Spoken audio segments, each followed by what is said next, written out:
Bugün uzamayan, sünmeyen, sümük salmayan bamya yemeği yapacağız. Bamyalarımı bayağı bir ayıkladım. Yarım kilo bamyam var benim. Şimdi nasıl ayıklayacağınızı onu size göstereyim. Zaten bilenler bilir de bilmeyenler için. Hadi gösterelim.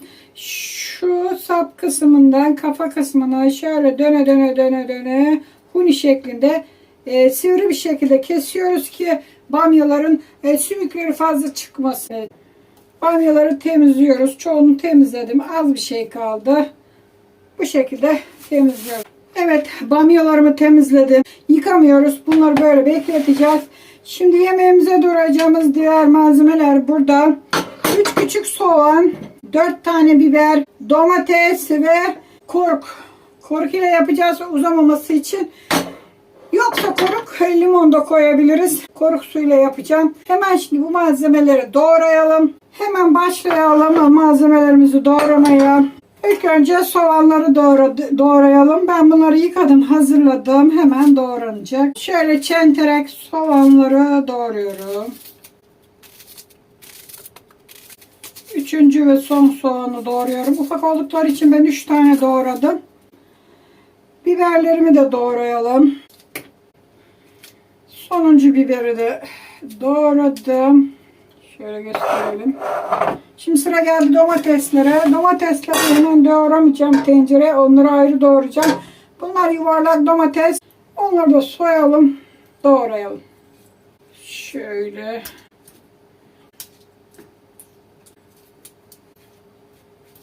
Evet. İkinci domatesi doğruyorum. Yeterli. Bayağı bir domates oldu. Üçüncüyü doğramayacağım. Ve domatesleri de doğradık. Şimdi sıra geldi koruk sularımızı hazırlamaya. Hemen şu üzümlere şöyle tabağa atıyorum. Bunlar koruk. Şimdi bunların suyunu çıkaracağız. Şöyle koruklarımızı koydum. Şöyle bir patates eziciyle ezivereyim. Sularını çıkaracağız. Başka bir şey yok. İster elinizle yapın, ister benim gibi bir şeyle eziverin. Tokmakla falan olur. Tamam, bayağı suyunu çıkardık. Hemen şimdi bardağımıza bu suyu alalım. Şöyle süzelim. Çekirdekler kaçmasın. Tamamdır. Şöyle koruk suyumuz da hazır. Hadi hemen pişirmeye başlayalım bamyalarımızı. Evet, ocağımı yaktım. Şimdi üzerine sıvı yağını döküyorum. Şöyle yarım çay bardağı, azıcık fazla bile. Ben şimdi kavurmaya başlayalım. Soğanlarımızı, biberlerimizi ilk aşamada kavuruyoruz. Şöyle güzel bir öldürmemiz lazım. Bol bol kavuruyorum. Evet, soğanlar ve biberler kavruldu. Şimdi domatesleri ilave ediyorum. Domateslerimiz de biraz kavruldu ama daha da kavrulacak. Şimdi salçasını ilave ediyoruz. Şöyle bir kaşığa yakın. Domates ve biber karışık bu salça. Ben renkli severim yemekleri. Beyaz sevmem. Şöyle eritelim salçayı da, salça kokusu bir gitsin. Şimdi bu kavrulurken ben hemen bamyaları yıkayacağım. Yıkamamıştım. Şimdi yıkayalım artık. Domates de kavruldu. Salçalar kavruldu. Şimdi bamyaları ilave ediyorum. Yıkadım.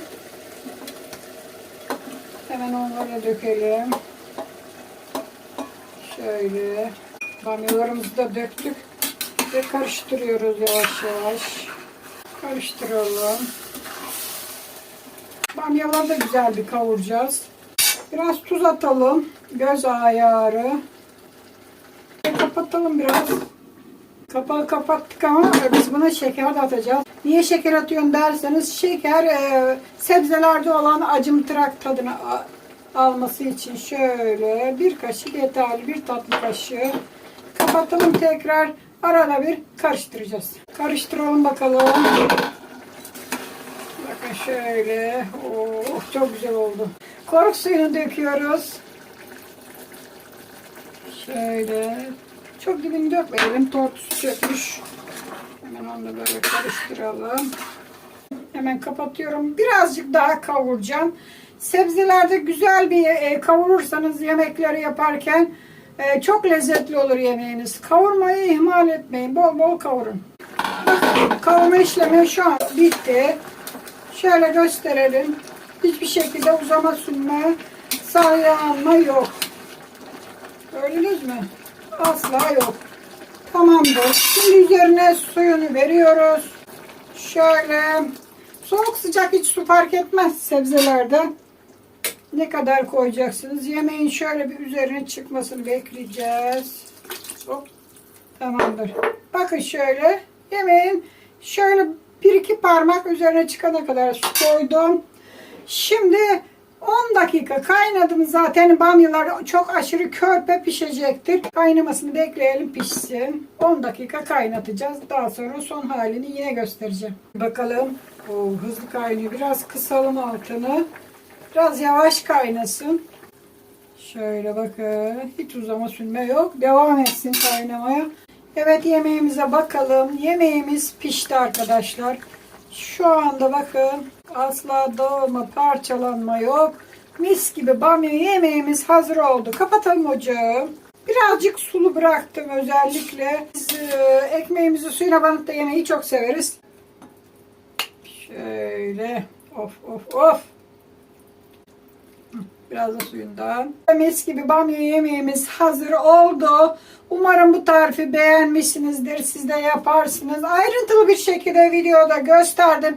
Yanına da bir dilim karpuz kesin ve mis gibi afiyetle akşam yemeğinizde tüketin. Hadi bakalım. Hoşça kalın. Kendinize iyi bakın.